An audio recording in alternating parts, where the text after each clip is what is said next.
ये गुणनखंड है। अब हमें गुणनखंड करने हैं इनके, और ऐसे बीच वाले भाग के ऐसे दो टुकड़े करने हैं जिनका जोड़ तो आ जाए 8 और गुणा आ जाए 16। सभी प्लस के हैं, इसलिए इसके बीच वाले के दो ऐसे टुकड़े होंगे, दोनों ही प्लस में होंगे। क्या आएगा बताइए, क्या टुकड़े आएंगे? देखिए इसके दो टुकड़े होते हैं, एक ही 4a और 4a प्लस का 16। देखो 4 4 कितने होते हैं 8, और 4 को 4 से गुणा करते हैं तो कितना होता है 16। इसमें बीच वाले भाग के ऐसे ही दो टुकड़े करके हमें यहाँ पर रखने हैं, और अब दो में से कॉमन लेना है। देखो इन दोनों में से क्या कॉमन आता है, a कॉमन आता है। यहाँ पर तो a बचा और यहाँ पर a बाहर आ गया है, क्योंकि यहाँ पर स्क्वायर था, एक a बाहर आ गया, एक a अंदर बच गया, और यहाँ पर एक तो बाहर आ गया, बचा गया अंदर। इन दोनों में से क्या कॉमन आ रहा है? कॉमन क्या आ रहा है? जिनका दोनों में भाग जाता हो क्या कॉमन आता है? 4। कितने? 4। यहाँ पर तो बचा a, और यहाँ पर 4 का इसमें भाग गया 16 में, तो कितना? देखो ये कोष्टक वाली संख्या है ना, ये सेम रहेगी, यानी यहाँ पर अगर a + 4 आता है तो यहाँ पर भी a + 4 ही आना चाहिए। अब देखो इनको अलग अलग लिख दो, एक बार ये कोष्टक वाला a + 4 और एक बार ये a + 4, ये इनके गुणनखंड हो गए, ये इनके गुणनखंड हो गए। और अब देखिए इससे आगे वाला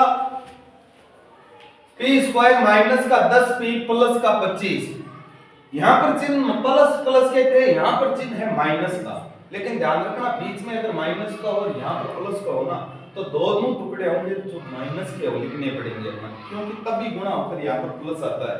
इसलिए 10 जोड़ 10 किनका आता है?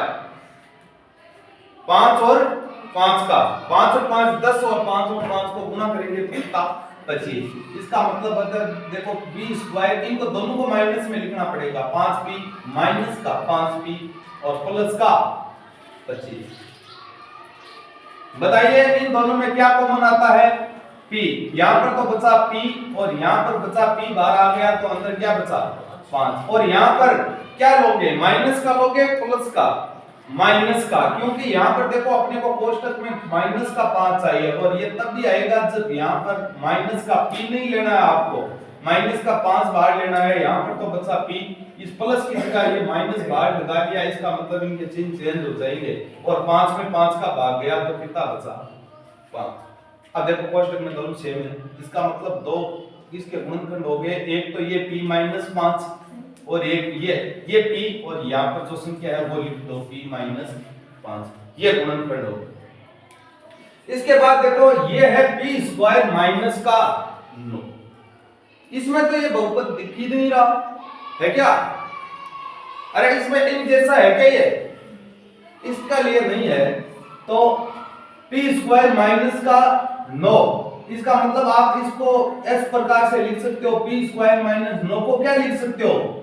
3 का स्क्वायर, और ये बन गया। अब आपको पता है तो a² - b² का, और a² - b² बराबर होता है एक बार a - b और a + b।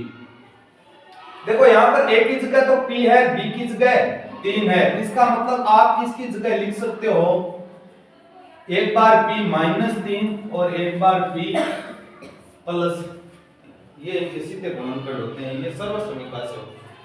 फिर देखिए इसके आगे इसका बीच के ऐसे दो टुकड़े करो जिनका जोड़ या बाकी दोनों 6 आ जाए, गुणा आ जाए माइनस का 16। देखो यहाँ पर प्लस का चिन्ह है, यहाँ पर क्या है? माइनस का। अब माइनस का है तो इसका मतलब इसके ऐसे दो टुकड़े होंगे, एक तो टुकड़ा प्लस का होगा और एक माइनस का होगा, और जो बड़ा टुकड़ा होगा वो प्लस का चिन्ह का आएगा, क्योंकि यहाँ पर प्लस है। तो देखो 8 में से 2 घटाए तो कितना आया? 6, और 8 को 2 से गुणा किया तो 16। इसका मतलब आप इसकी जगह लिख सकते हो x² प्लस का 8x माइनस का 2x माइनस का 16। अब देखो इन दोनों में क्या कॉमन आता है? x। यहां पर तो बचा x प्लस 8, और यहां पर इन दोनों में क्या कॉमन आएगा? माइनस का 2। यहां पर तो बचा x और यहां पर बचा प्लस का 8। इसका मतलब इसके एक तो टुकड़ा हो गया अक्ष प्लस 8। देखो इनको बाहर ले लिया, अंदर बचा यहाँ पर तो अक्ष और यहाँ पर माइनस के 2, ये टुकड़े बचे। इनको बोलते हैं गुणनखंड। अब देखिए कुछ संख्याएं हैं, इनको आपको जैसे दिख रही है वैसा गुणा नहीं करना है इनको सर्व समीकरणों का प्रयोग करके लिखना है। कुछ सर्व समीकरण किस प्रकार की लगती हैं उनको देखिए आप। सबसे पहले इस 99 को कौन सी ऐसी पूर्ण संख्या के पास में है?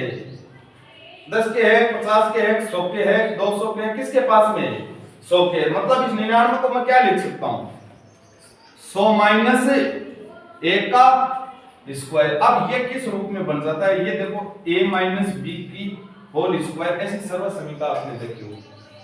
और ये होती है a स्क्वायर माइनस का 2ab प्लस का b स्क्वायर। अब यहां पर आपको ध्यान देना है कि a और b का मान क्या है। a और b का मान क्या है?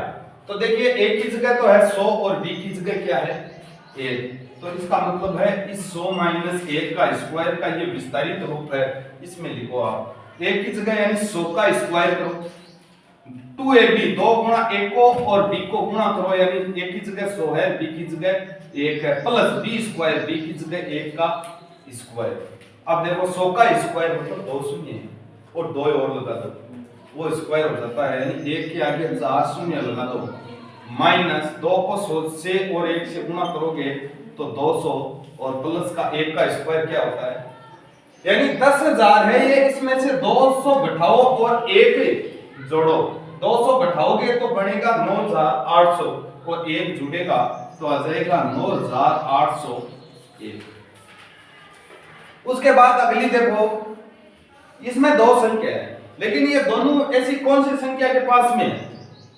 कौन सी संख्या के पास में है ये संख्या? 100 के। और 100 में से कितने कम है? ये तो, और ये कितने ज्यादा है?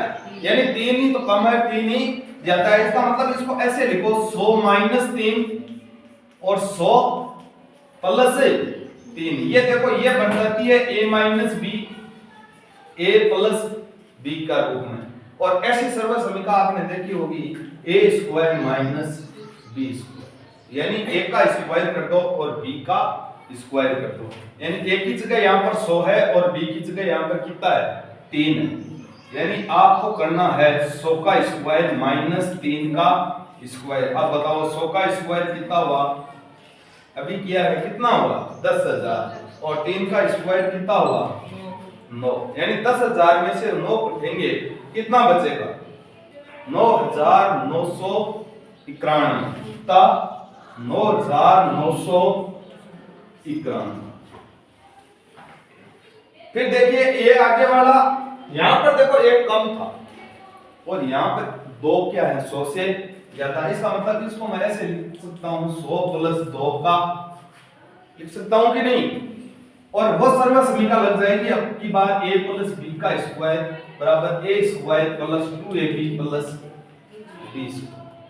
यहां पर a की जगह तो है 100, यानी 100 प्लस 2 का स्क्वायर बराबर a की जगह तो है तो 100 का स्क्वायर करो प्लस दोनों को गुणा करो, 2 गुणा 100 गुणा 2 प्लस b स्क्वायर यानी 2 का स्क्वायर। देखो ये 2 सूत्र का है, इसमें और इसमें इतना ही फर्क है, यहाँ पर तो माइनस का चिन्ह आएगा, यहाँ पर बीच में क्या आता है? प्लस का। अब 100 का स्क्वायर कितना हुआ? 10,000। 2 को 100 और 2 से गुणा किया तो बन जाएंगे 400 और 2 का स्क्वायर कितना हुआ? 10,404। ये सर्व समीकरण, ये सर्व समीकरणों से सरल करना है। और ये इन पर ऊपर वाले गुणनखंड है वो बीच वाले में टुकड़ा करके आपको करनी है।